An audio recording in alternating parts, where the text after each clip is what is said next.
네, 안녕하세요, 여러분. 지난번에 특강 진행했던 가치 크리에이션 박앤디입니다. 안녕하세요. 김지연입니다.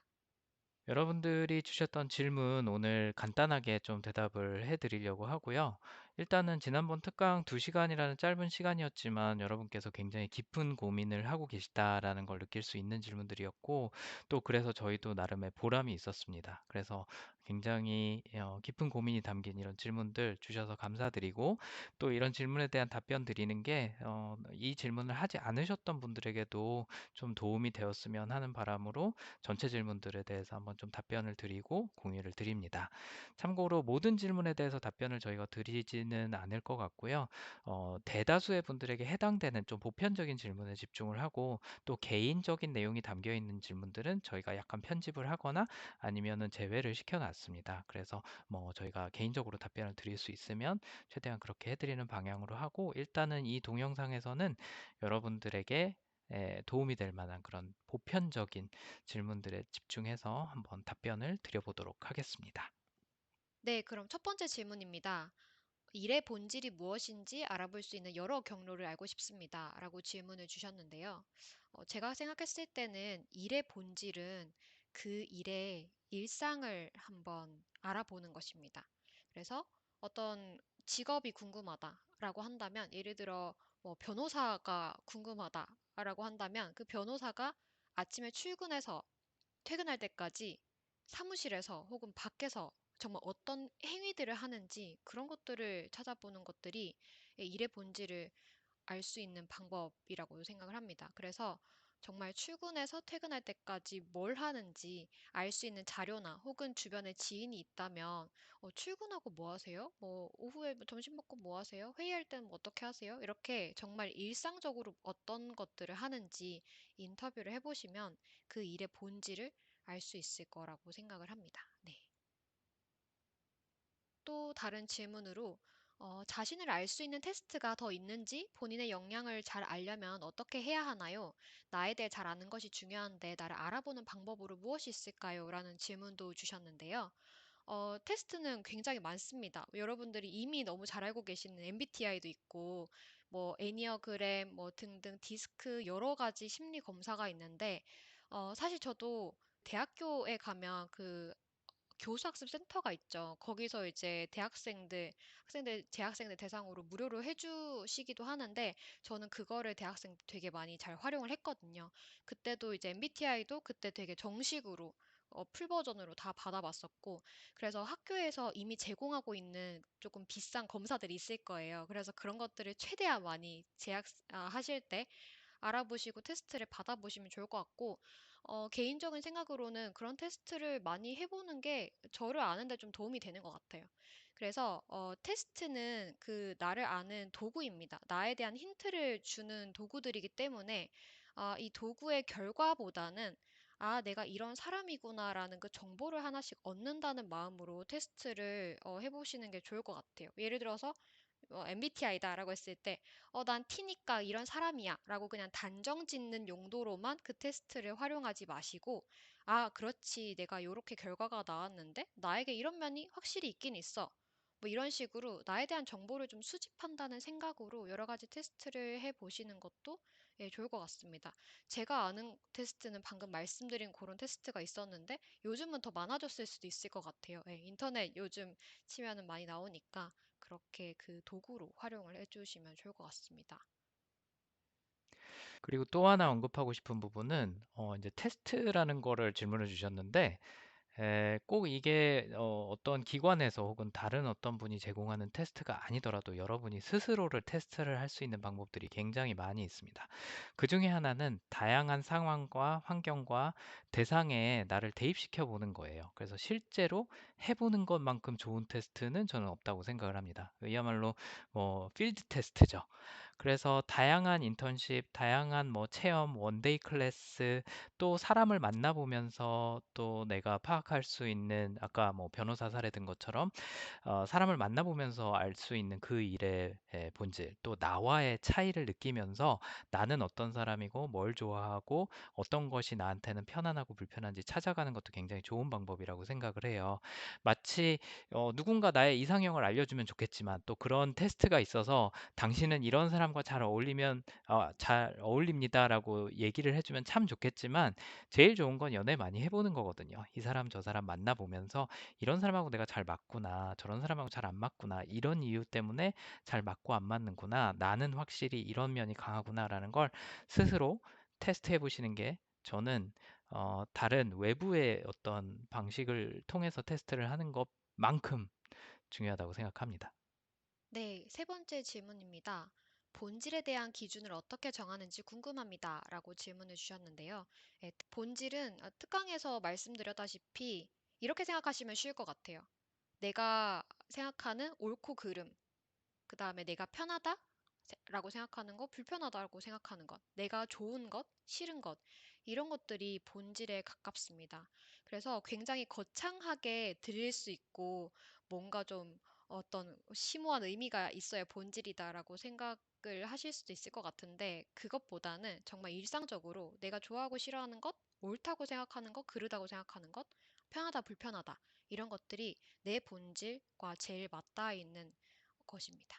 어떻게 보면 나의 본질적인 욕구, 본질적인 방식이라고도 설명을 할 수 있는데 결국에 그런 것들은 여러분 행동으로 드러나게 되어 있어요. 그래서 여러분들이 행동하시는, 사고하시는, 또 결정하시는 패턴들의 공통점을 한번 살펴보시면 그 본질을 잘 이해할 수 있고요. 그 다음에 저희가 예시 보여드렸던 것처럼 동사 형태로 보통은 정의되는 경우가 많습니다.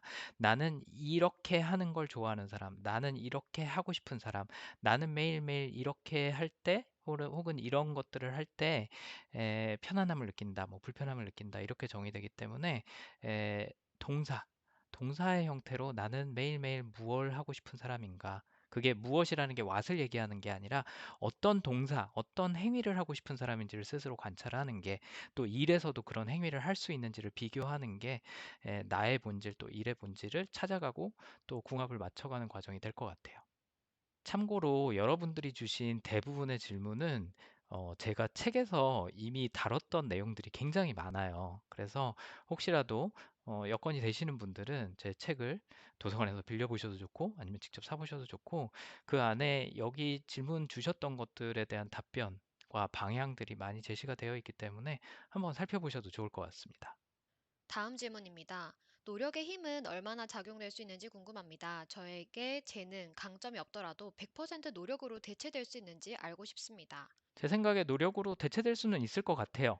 근데 제가 특강 중에도 말씀드렸던 것처럼 열심히 하는 걸로 승부 보지 않으셨으면 좋겠어요. 왜냐하면 똑같은 노력을 들여서 결과물을 낼 수는 있겠지만 본인의 재능과 강점을 활용하면서 100% 노력을 하시는 분들을 이기기가 굉장히 어려울 것 같아요. 첫 번째는 그 성과의 완성도에서도 이기기가 어려울 거고 그걸 얼마만큼 많은 노력과 시간과 자원을 들여서 하는지에 대한 효율도 이기기가 어려우실 거고 마지막으로 그걸 얼마나 오랫동안 힘듦을 버티면서 할 수 있는지에 대한 지구력도 이기기가 어려울 겁니다. 그래서 노력으로 커버는 할 수 있지만 그 결과물이 효율이 나지 않을 거고 만족스럽지 않을 가능성이 높고 인정받지 못할 가능성이 높고 궁극적으로는 내가 오래 버티지 못할 거예요. 노력만으로 재능이나 강점이 없는 분에서 하는 것은. 그래서 저는 별로 추천드리진 않고요. 내가 뭐 건강과 마음이 무너져도 어쨌든 이거는 꼭 해내고 싶다라는 그런 욕구가 있다라고 하시면 도전해 보시는 건 저는 좋다고 생각해요. 그걸 하면서도 뭐 재능이나 강점을 또 발견할 수도 있으니까. 하지만 일단은 재능과 강점과 내가 하려는 노력이 같은 방향으로 흘러갈 수 있도록 온라인 될 수 있도록 노력해 보시는 걸 추천드립니다. 네, 다음 질문입니다. 내 강점이 무엇인지 이런 고민들을 하기 위해 휴학을 하고 내 시간을 가지면서 하는 게 좋을까요? 라는 질문을 주셨는데요. 어, 저는 일상적으로도 가능하다고 생각합니다. 정말 정말 필요하고 그 대학을 다니다 보면 정말 이제는 못 버티겠다. 나 휴학 한번 하고 싶다라는 그 포인트, 그 시간이 올 수가 있는데 그때는 저는 하는 것도 추천을 드립니다. 그런데 굳이 휴학을 하지 않더라도 일상적으로도 내 강점을 알 수가 있습니다. 앞서 말씀드린 것처럼 내가 뭘 좋아하고 싫어하지? 왜 불편하지? 나는 왜 이런 것들을 편하게 생각하지? 다른 사람들과 대화를 하면서 나는 왜 이게 옳다고 생각하지? 그러다고 생각하는지 이런 것들은 일상 속에서 충분히 수집할 수 있는 나에 관한 정보들이거든요. 예, 그래서 이런 것들도 평소에 해보신 후에 그래도 내가 이 고민을 좀 더 깊게 하고 이제 뭐 다른 활동들을 하면서 다른 경험들을 하면서 이런 고민 해보고 싶다 하실 때는 정말 말 그대로 이제 청춘이시니까 훌쩍 뭐 여행을 떠나서 휴학을 하고 그런 고민들을 조금 더 해보시는 것도 추천을 드립니다. 그런데 일상적으로도 가능은 하다는 점 꼭 말씀드리고 싶습니다. 제 책에서 언급하는 개념 중에 하나가 리트머스 테스트거든요. 내가 지금 산성도가 몇인지를 알고 싶으면 리트머스지를 이제 내가 갖고 있는 용액이나 물질에 대봐야지 그거를 파악을 할 수가 있어요. 그런 것처럼 나에 대해서 파악하기 위해서는 아까 언급한 것처럼 여러분들이 자꾸 뭔가를 해보셔야 돼요. 오히려. 집에서 혼자 가만히 고민한다라고 해서 내가 누구인지 알 수 있는 건 아닙니다. 네, 그것보다는 오히려 다양한 상황, 경험, 문제들을 겪어보면서 거기서 내가 어떻게 대처하고 있는지, 어떻게 생각하고 느끼고 있는지를 스스로 많이 관찰을 하시고 거기서 패턴을 발견하시는 노력이 훨씬 더 중요한 거지, 휴학을 하고 안 하고 뭐 이걸 따로 시간을 내고 안 내고는 그렇게 중요한 건 아닌 것 같아요. 오히려 많이 부딪히면서 대신 그걸 그냥 경험으로 흘려보내지 마시고 기록을 하시든 패턴에 대해서 계속 고민을 하면서 정리를 하시든 누군가와 이야기를 하시든 하는 것을 더 추천드리고 싶어요.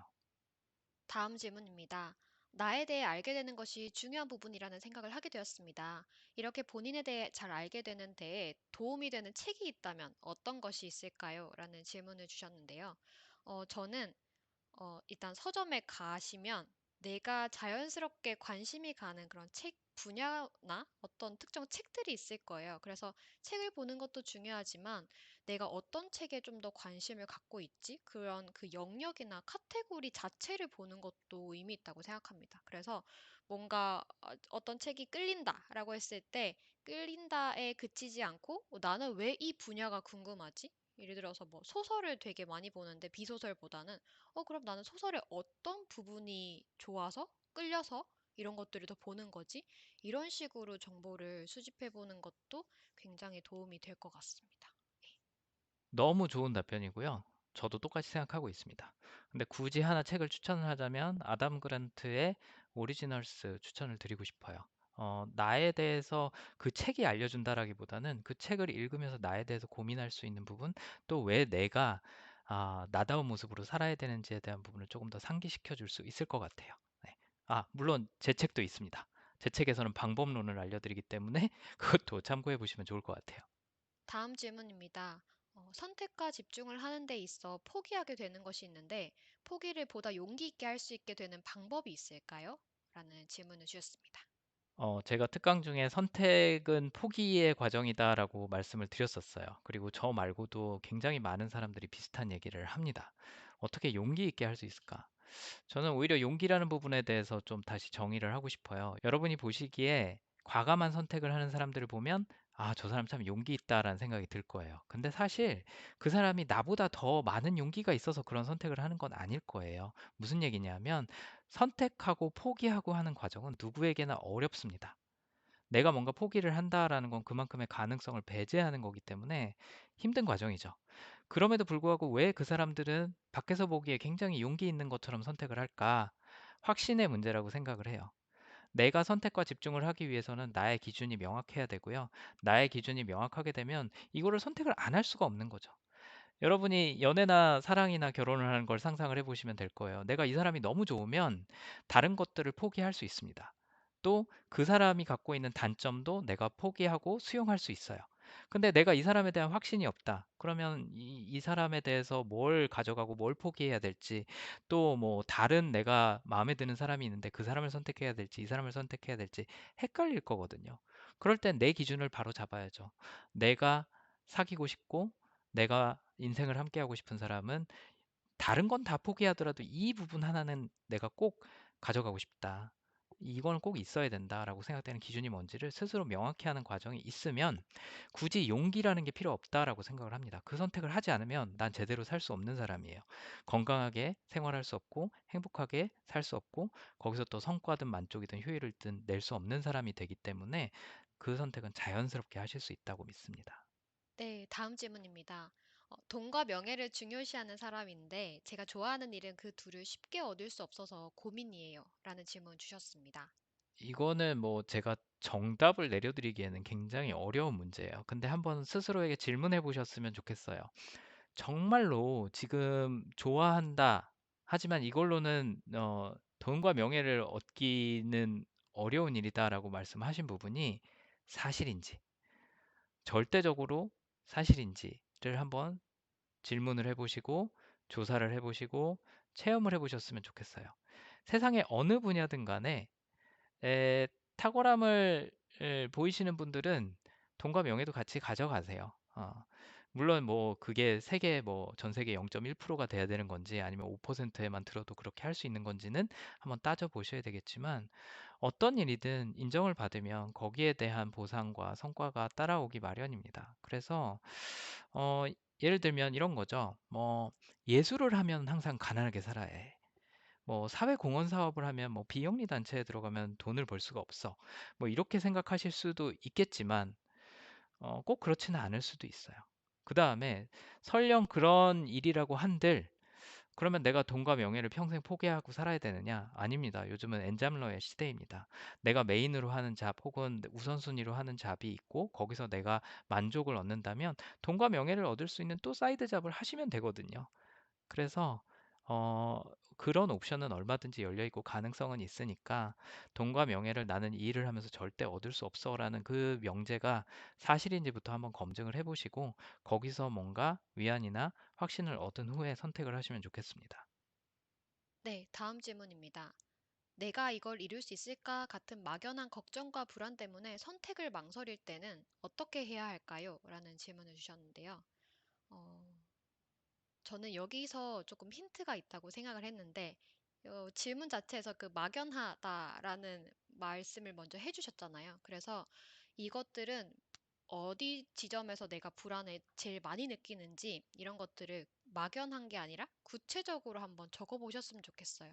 어떤 선택을 할 때, 사람마다 불안해하는 포인트가 다 다릅니다.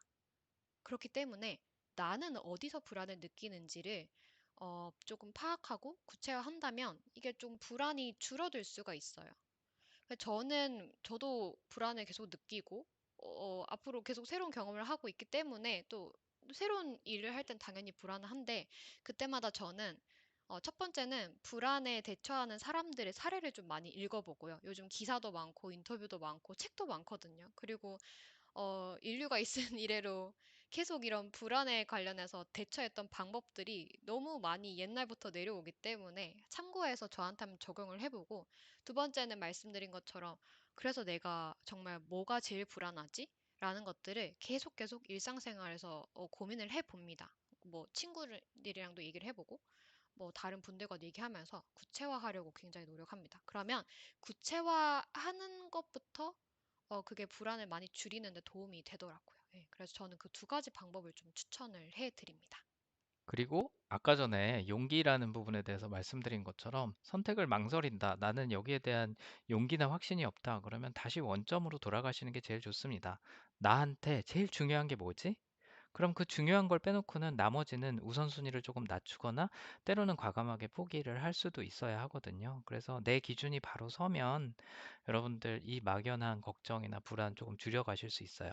최근에 어, 박진영하고 성시경하고 대답 나누는 그 인터뷰 프로를 본 적이 있는데 박진영도 같은 얘기를 하더라고요.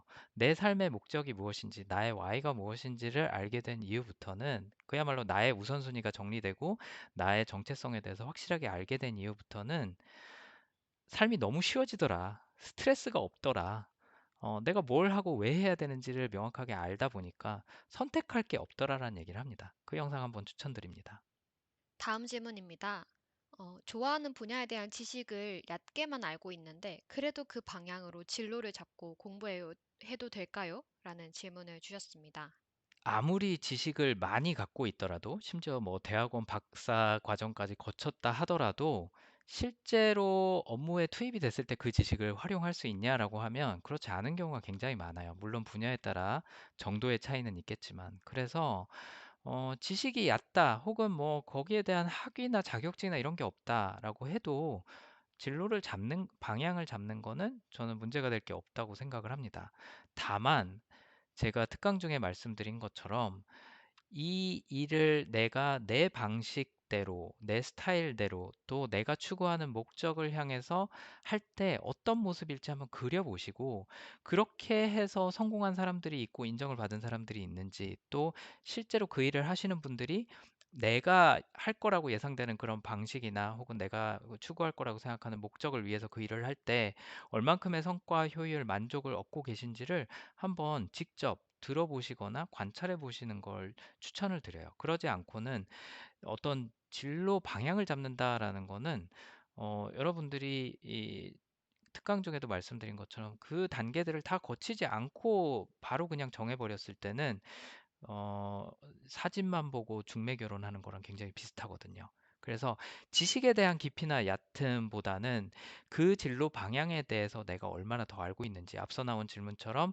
그 일의 본질에 대해서 얼마나 더 잘 알고 있는지를 기준으로 삼고 네, 방향을 설정하시기 바랍니다. 네, 다음 질문입니다. 자신의 방법, 그 특강 중에 how라고 설명을 드렸었고, 그 다음에 기준, why라고 설명드렸던 그 how와 why를 보다 구체화시키기 위해 도움이 되는 것들은 어떤 걸까요? 라는 질문을 주셨습니다. 저는 이것도 앞서 설명드린 그 방법을 적용해 보시기를 바랍니다. how는 문제를 해결하는 방식이라고 말씀을 드렸었죠. 그렇기 때문에 내가 어떤 문제가 빵 터졌다 했을 때, 나는 문제를 어떻게 해결하는 사람이지? 라는 것들을 내가 나를 좀 떨어져서 이렇게 관찰을 해보는 거예요. 예, 그런 방식으로 나를 관찰하면서 나는 이렇게 문제를 해결하지. 이렇게 문제를 해결하는 사람이군. 이렇게 하나하나씩 쌓여가다 보면 그 패턴이 보입니다. 그러면 거기서부터 나의 how가 나오고요. 그다음에 why도 아까 말씀드린 것처럼 너무 전 중요하다고 생각하기 때문에 한 번 더 말씀드릴게요. 편하다, 불편하다, 옳다, 그르다, 좋다, 싫다. 이 기준에서부터, 이 기준을 계속 나는 어떨 때 좋고, 어떨 때 싫고, 이런 것들을 계속 수집을 하는 거죠, 정보를. 그래서 양이 되게 많이 늘었을 때는 그게 패턴이 돼서 나만의 약간 차별점 혹은 역량이 될 수도 있고 나를 좀 더 잘 드러내주는 그런 정보들이 될 수 있을 거라고 생각합니다. 다음 질문입니다.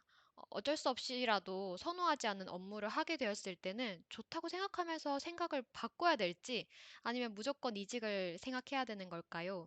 라는 질문을 주셨었는데, 어, 저는 만약에 업무를 하고 계시다면은 업무가 100%다 불만족스럽지는 않을 거거든요. 그 업무를 하면서도 이건 그래도 난 나쁘지 않은데 혹은 업무를 하시는 중에도 남들은 좀 꺼려하는 일인데 난 좀 재밌다거나 나한테는 조금 쉽네? 이런 포인트들이 분명히 있을 거예요. 내가 너무 싫어하는 일이라도 100% 싫진 않습니다. 그렇기 때문에 그 일을 하시면서 그 조그만 조그만 포인트들을 모아 보시는 걸 추천드립니다.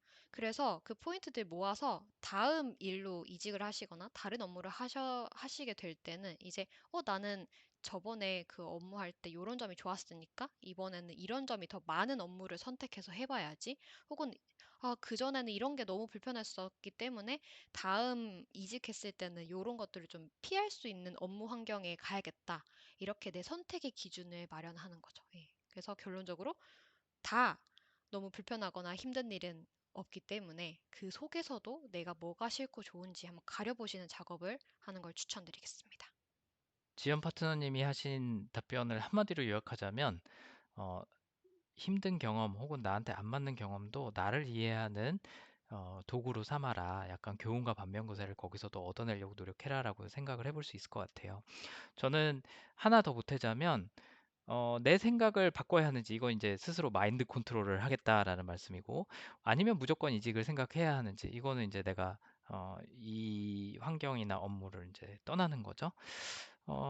이 두 가지 선택지 외에도 다른 선택이 있다고 생각을 해요. 내가 어떤 업무를 할 때 그거를 최대한 나의 방식으로 또 나에게 맞는 목적으로 스스로 튜닝할 수 있는 여지가 어느 정도는 다 있다고 생각을 해요. 내 직급하고 상관없이. 왜냐하면 목표는 주어지지만 거기에 다다를 수 있는 방법에 대해서는 어쨌든 본인이 생각해 봐야 되고 고민하고 또 실행해야 되는 그런 입장이기 때문에 또 책임을 갖고 있기 때문에 나한테 안 맞는다고 아, 나 안 할래라고 하는 건 그게 뭐 어떤 일이 됐든 간에 아, 이거 뭔가 첫 느낌이 안 좋은데 그만둬야겠다라고 생각하는 거랑 비슷합니다. 그래서 그것조차도 내 방식대로, 내 스타일대로 해결해낼 수 있는 힘을 키우는 것도 굉장히 중요하다고 생각해요. 그러면서 나다움을 찾아가기도 하고 또 만들어가는 부분도 있습니다. 그래서 무조건 이직을 생각을 하시기보다는 일단 내가 할 수 있는 범위 내에서는 최대한 내 걸로 소화하는 과정이 필요하다고 생각해요. 특히나 첫 직장, 둘째 직장, 심지어는 세 번째 직장에서도 혹은 직업에서도 뭔가 내가 나한테 맞게 환경이 주어지는 경우는 거의 없을 거예요. 혹은 내가 하기 싫은 업무를 받게 될 수도 있어요.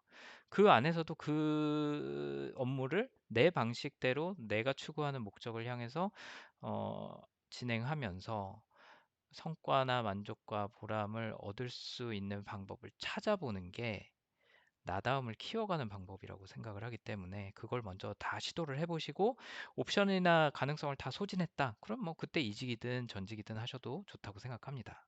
다음 질문입니다. 저는 지금 제가 흥미없는 학과에 다니고 있는데 관심 있는 다른 분야로 편입하는 것을 고려 중인데요. 주변 반대가 심한데 어떻게 해야 할까요? 라는 질문 주셨습니다. 내가 어떤 선택을 하든 주변 사람들은 반대하는 경우가 찬성하는 경우보다 많을 거예요. 부모님이면 현재 내가 살고 있는 세상에 대한 이해가 상대적으로 부족하실 수도 있고, 아니면 부모님도 나랑은 가족이지만, 심지어는 부모님이지만 성향과 관점과 가치관, 스타일 모두 다를 수 있습니다. 그렇기 때문에 반대가 있기 때문에 내가 어떤 결정을 고민한다라는 거는 나의 기준이 확실히 서지 않았다라는 방증이기도 한 거예요. 그렇기 때문에 반대를 누군가 하고 안 하고는 너무 염두하지 않으시기 바라고요. 그것이 신경 쓰인다 그러면 내 기준을 더 정확하게 세우시기 바랍니다. 편입에 관련해서는 아까도 비슷한 질문에 대해서 답변 드렸던 것처럼 내 관심사나 뭐 방식하고 잘 맞지 않는 분야다라고 해서 무조건 떠나는 건 저는 위험하다고 생각하고요. 그 새로 내가 도전해보고 싶은 분야에 대해서 그 일의 본질 혹은 그 학업의 본질에 대해서도 충분히 이해하고 있는지, 충분히 내가 조사하고 파악했는지를 확인해 보신 후에 그 다음에 편입을 결정하시는 걸 추천하고 싶어요. 무슨 얘기냐면, 직장을 이직할 때도 똑같습니다. 이후에 비슷한 질문이 나올 텐데요.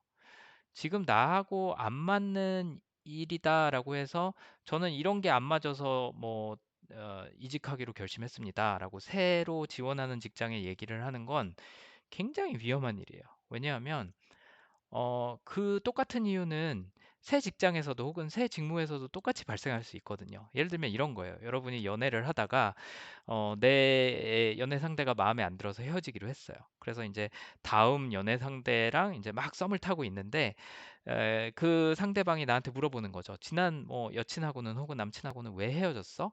아, 나 이런 게 마음에 안 들어서 헤어졌어라고 하면 그 썸 타고 있는 상대방도 나도 그런 면이 있을 수 있는데 그럼 그것 때문에 얘가 나랑 헤어지려나? 그럼 사귀지 말아야겠다. 이런 생각이 들 수 있는 거죠. 그런 것처럼 중요한 건 내가 왜 뭔가가 싫은지 왜 뭔가를 떠났는지보다 나는 새로 도전하고 싶은 게 왜 나에게 맞다고 생각하는지, 왜 나에게 좋은지를 여러분 스스로 정확하게 판단을 하셔야 되고, 또 그게 실제로 그런지도 검증을 하셔야 돼요. 썸 타는 사이에서 연애로 발전을 할 때도 나는 네가 이런 게 좋아라고 나름대로 판단했다고 생각하는데 실상은 그렇지 않을 수 있어요. 그럼 상대방은 또 생각하겠죠. 어, 그거는 네 착각이고 나의 겉모습만 본 거고 실제로 나는 그렇지 않아. 네가 날 잘 모르는구나. 그러면 너는 환상을 갖고 있는 거고 나랑 사귀면 그 환상이 깨질 거야. 그러면 너 굉장히 실망하고 우리 사이가 굉장히 힘들어질 수도 있어. 그러니까 아예 사귀지 말아야겠다. 이런 생각이 들 수도 있습니다. 직업이 뭔가 사람처럼 그렇게 생각을 하고 말을 할 수 있는 건 아니지만 제가 그 1인 카페 사장 예시 드렸던 거 또 교사의 사례 드렸던 거 기억해 보시면 일의 본질을 파악하는 건 그만큼 중요합니다. 그래서 지금 내가 관심이 없다 혹은 나한테 잘 안 맞는 것 같다라고 생각하시면 분명히 그 원인도 나를 기준으로 정확하게 파악을 하셔야 되고요. 두 번째로는 내가 새로 도전하고 싶은 대상에 대해서도 그 분석을 해보신 후에 편입을 결정하셔야 됩니다. 그러려면 그 학과에서는 어떤 교과서를 가지고 공부하는지, 그 다음에 뭐 어떤 과제를 하는지, 또 그 공부를 한 이후에는 대부분의 사람들이 뭐 어떤 직업을 갖는지 혹은 뭐 때문에 힘들어하거나 뭐 때문에 즐거워하는지 이런 것들을 직접 혹은 간접 체험을 해보셔야 돼요. 예를 들면 청강 가서 그냥 한번 들어보실 필요도 있고요. 서점이나 학교 서점에 가서 그 학과에서 다루는 책들을 미리 한번 읽어보시고 거기에 나오는 과제도 해보실 필요도 있습니다. 그걸 안 해본 상태에서 그냥 단순히 그 학과가 멋있어 보인다, 좋아 보인다, 재밌어 보인다라고 하는 거는 아까 말씀드린 것처럼 사진만 보고 중매 결혼하는 거랑 똑같습니다. 네, 다음 질문입니다. 이번 강의 내 관점에서 자소서를 적거나 면접을 볼 때 어떤 식의 내용을 담아야 도움이 될지 알고 싶습니다. 면접관 입장에서는 직무와 전공이 크게 다를 경우에 이를 물어보거나 언급할 텐데, 그럴 때 어떤 식의 대답이 베스트인지 알고 싶습니다. 저희 이 김지현 파트너님 또 제가 저희의 하우나 와이에 대해서 설명했던 방식을 기억하시는지 모르겠습니다. 저희가 관심 있었던 분야, 또 저희가 적용했던 어떤 방식들, 또 이런 것들을 이렇게 하나의 흐름으로 저희가 설명을 드렸었거든요. 그래서 각기 분야는 달랐지만, 겉으로 드러나는 모습은 달랐지만, 기저에 흐르는 맥락은 똑같았다. 그야말로 내가 보였던 모습들의 혹은 내가 활동했던 영역이나 취했던 방식에 겉모습과는 달리 공통점이 있었다라는 일관된 스토리를 제공하는 게 굉장히 중요한 것 같아요. 그래서 여러분도 직무랑 전공이 크게 다르든 적게 다르든 일치하든 그거랑 상관이 없이 그동안 내가 살아온 모습, 뭐 꼭 업무에 직접적으로 관련이 없는 거라고 하더라도 내 취미 생활, 평소 관심사, 나의 뭐 대인관계, 사회생활, 뭐 여행, 뭐가 됐든지 간에 그런 것들 안에 숨어 있는 공통점을 먼저 제시를 해주시고 또 내가 관심 가졌던 분야나 해왔던 일이나 직무나 이런 것들이 왜 그 공통된 키워드와 연관이 있는지를 사례로 언급을 하세요. 그러면 내가 주장하는 나의 모습 키워드와 그것과 관련된 다양한 사례들이 다양한 분야에서 존재하기 때문에 오히려 내가 갖고 있는 키워드를 더 강화해주는 역할을 합니다.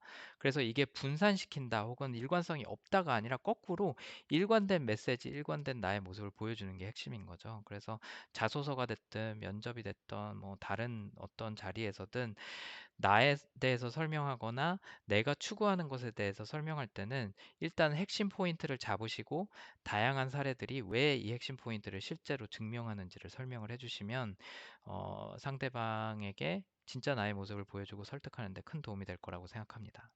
네, 다음 질문입니다. 영어 공부를 효율적으로 할 수 있는 방법이 궁금해요. 라는 질문 주셨습니다. 이거는, 앤디님께서 영어를 잘하시기 때문에 여쭤보겠습니다. 네, 굉장히 재밌는 질문이라고 생각했어요. 영어 공부, 뭐, 여기서 왜 이 질문이 나왔나라고 궁금해 하실 수도 있을 것 같은데, 제가 영어 공부라는 걸 언급을 사례를 하기도 했고, 또 하나는, 뭐 학교에서든, 뭐 취업할 때든, 심지어는 취업하고 나서도 승진할 때 영어 시험 계속 보죠. 영어 공부를 효율적으로 할 수 있는 방법. 네, 일단은 영어 떼놓고 공부를 효율적으로 할 수 있는 방법부터 얘기를 하자면 제가 특강 때도 언급했던 것처럼 나만의 공부 방식을 파악하는 거, 또 그 내가 공부하는 데 최적화된 환경을 구축하는 게 핵심이에요. 그래서 그것에 대해서 한 번도 스스로 고민해 보거나 질문해 본 적이 없다면 그 고민을 먼저 해보시기 바래요. 그다음 영어 공부. 언어 공부 참고로 저는 언어를 굉장히 좋아하고 그래서 여러 언어를 하는 거를 약간 취미로 삼고 있는데 이것도 참고로 사람마다 공부하는 방식이 다 다릅니다. 그래서 영어 공부도 다를 수 있겠지만 제가 추천드리는 방법은 이것도 일상이에요. 저는 많은 것이 일상의 키워드가 담겨 있다라고 생각을 합니다. 나에 대해서 파악하는 거, 일에 대해서 파악하는 거, 그걸 비교하고 정리하는 것. 그 본질이라는 거는 결국 일상에 있다고 생각하는데요.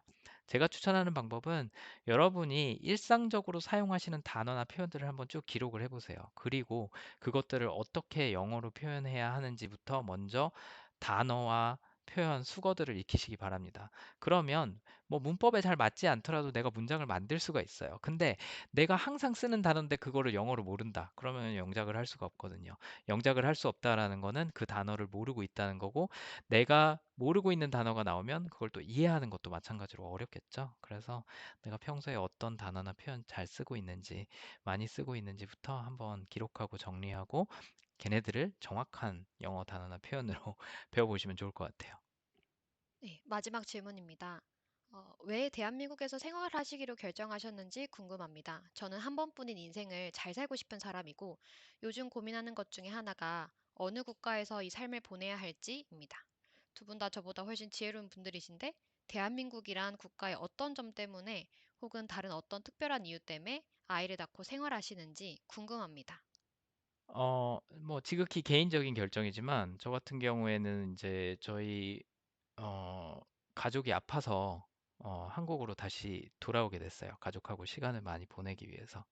그래서 나중에 다시 미국에 가려고 하다가 정착을 하게 된 케이스인데, 어쨌든 간에 뭐 환경이나 상황이야 어쨌든 남기로 결정한 건 저의 결정이니까 그걸 조금 설명을 드리자면, 음, 지난번에 그래프 보여드렸던 것처럼 상대적으로 서구 사회에서는 아무래도 개인주의가 많다 보니까, 개인주의는 참고로 이기주의랑은 다른 겁니다. 개인주의적인 사고를 많이 하다 보니까 내가 뭘 원하지? 나는 뭘 좋아하지? 나에 대해서 탐색을 굉장히 많이 하고 그걸 솔직하게 표현하고 또 거기에 맞는 선택들을 해나가시는 경우가 많아요. 근데 상대적으로 한국은 그렇지 않습니다. 정답이 정해져 있고 정석이 있고 정도가 있고 그걸 따르지 않으면 네온비에 만화 보여드린 것처럼 주변에서 나를 굉장히 많이 갈고요. 힘든 사회라고 생각합니다. 그래서 저는 여기서 제가 그 얘기를 해드리는 게, 서구 사회에서 이미 그 메시지를 많이 받고 있고 그렇게 살아오신 분들이 상대적으로 많은 데서 얘기를 하는 것보다 더 중요한 일이라고 생각을 했고요. 그다음에 더 나아가서 아이를 키우는 입장에서 아이가 한국에서 생활하든 외국에서 생활하든 한국 아이라는 거는 변함이 없을 거라고 생각을 합니다. 국적이 뭐가 됐든 간에 어쨌든 저의 아이라면 한국 아이가 되겠죠. 그러면 한국 사람으로서 한국이라는 나라 자체가 건강한 사회이고 또 잘 사는 사람들이어야, 여기서 얘기하는 잘 사는 여러 가지 의미가 있겠지만 건강하게 사는 사람들이어야 내가 어디 가서 당당하게 한국 사람이라고 얘기도 하고 한국 사람이라고 또 인정을 받을 수 있을 것 같다는 생각이 들었어요. 그래서 한국에서 살든 외국에서 살든 저나 저의 아이가 한국에서 살든 외국에서 살든 한국 사람이란 정체성이 변하지 않는 한 저는 한국 사회가 더 건강해져야 된다고 생각을 하고요. 저는 그거를 저의 Y로 삼고 있어요. 제가 특강 중에도 말씀드렸던 것처럼 제가 이 일을 하는 이유는 다른 무엇보다도 여러분이 건강하셨으면, 아프지 않았으면 하는 마음에서 하는 거기 때문에 저는 그 일을 한국에서 하는 게 가장 효율적이라고 생각합니다. 또 저는 효율을 중시하는 사람이라서 제가 똑같은 시간을 들여서 하는 일이 얼만큼 임팩트를 끼치는지도 중요하게 생각하고 있고요. 그래서 한국에서 일하고 살아가고 또 저희 아이의 선배와 직장 상사와 또 리더가 되실 여러분들이 더 건강하고 행복한 분들이 돼서 저희 아이에게도 좋은 세상을 만들어 주셨으면 하는 바람이 있습니다. 너무 흥미로운 질문인데, 실제로 저희 한 3주 전에 앤디 파트너님과 이 이야기를 했었던 걸로 기억을 합니다. 정말 몇 주 전까지도 같은 얘기를 했었고, 나는 왜 한국에서 살고 싶지? 한국에서 살고 싶지? 라고 생각을 했을 때, 저는 그 초중고 교육 과정을 거치고, 또 대학 과정도 거치면서, 뭔가, 그냥 개인적으로는 내가 언제까지 참고 좀 버텨야 되지? 이런 생각을 좀 많이 했던 것 같아요. 뭐, 어, 요번에 중간고사 끝나면 기말 쳐야 되고, 기말 끝나면 방학 때 학원 특강 다녀야 되고, 특강 끝나면 다시 또 있는 그런 끝나지 않는 그런 학교 생활을 거치면서, 내가 조금 다른 환경에서 교육을 받을 수 있었다면 어떻게 됐을까? 이런 생각이 또 많이 들었어요.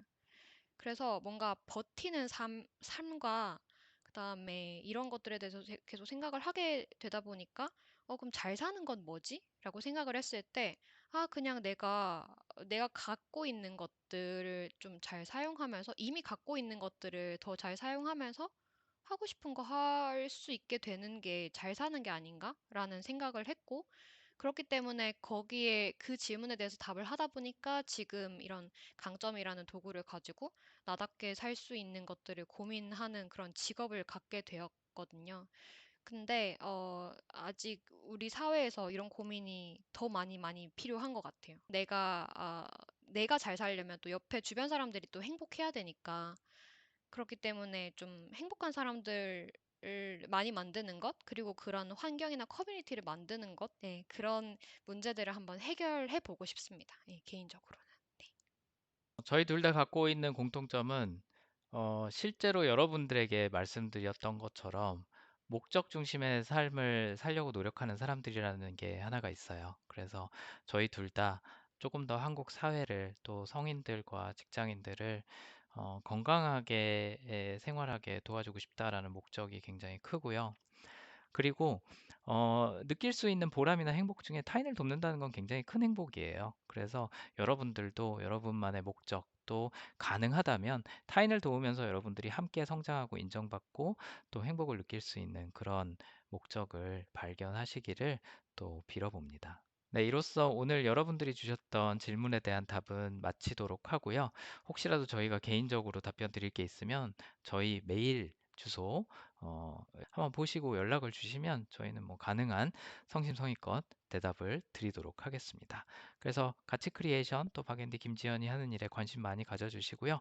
도움이 될 만하다 싶으면 주변 분들에게도 많은 소개 부탁드리겠습니다. 감사합니다. 네, 감사합니다.